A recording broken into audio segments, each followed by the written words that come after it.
Саламаттыкты сактоо өкүлдөрү жана жергиликтүү бийликтин башын бириктирген жыйында дары-дармектердин баалары жана камсыздалышы тууралуу кептер козголду. Оору каптап, оор күндөр баштан өтүп жаткан учурда фарм компаниялар элди дары-дармек менен камсыз кылууда даяр эместигин көрсөттү делген пикирлер жаралды. Фарм компаниялар буларга даяр эместигин көргөздүк башында. Өкмөт тарабынан багы дары-дармектер даяр эместигин көргөздүк, складтарда жок экенин көргөздүк. Даярсыз мындайча айтканда биз ошол ооруну киргиздик. Элди дары-дармек менен камсыз кылып, дарыканаларда иш алып баргандардын айтымында пандемия учурунда өлкөдө жок дарыларды алып келүү оор болгон, анткени аларга каттоо жана документ иштери маселе жаратат. Ошол жерде каттоодо кандай кыйынчылыктар болуп атат, бүт баардыгы ошол жерде көрсөтүлгөн.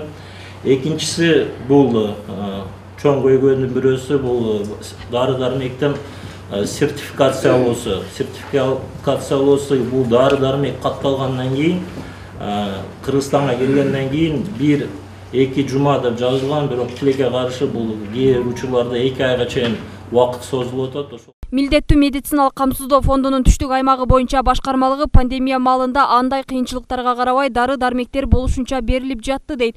Дары-дармектерди сатып алуу үчүн 300 миллиондон ашуун каражат сарпталган. Ал эми азыркы күндө шаарда дары-дармектин 2-3 айга жеткидей кору бар. Башында дары-дармек тартыш болуп, оно бирок кийинчерээк уже мына азыр өзүңөр уктуңар, фарм поставщиктер биз дарыларды алып келдик деп.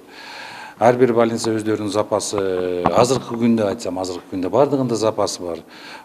Былтыркы пандемия башталганда ооба аны ачыгын эле айтыш керек, башында кыйынчылыктар болгон.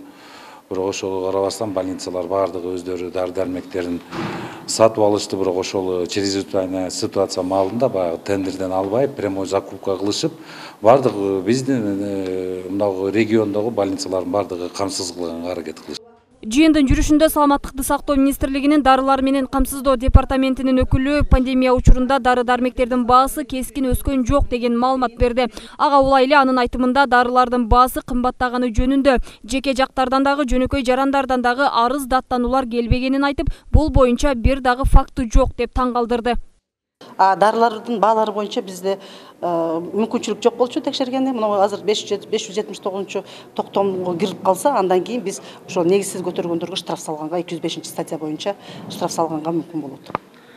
Бирок жогоруда сиз айтканыңызбы, баалар дары-дармектердин баалары кымбаттаган жок депчи. Эмнеге таянып ошону айттыңыз да чоң жыйында? Мисалы жок, биз мониторинг кылып турабыз да, бир жумада 2 жолу мониторинг жүргүзөбүз дарылардын бааларына. Республиканский штабка берип турабыз. Ошол жерден биздин мониторинг кылган эмеде результатта жыйынтыгында андай эч кандай мындай кымбат болуп көтөрүлүп кеткен жок. Себеби доллардын көтөрүлгөнүнө байланыштуу көтөрүлгөн болушу мүмкүн. Азыр өздөрү айтып кетти фирмалар.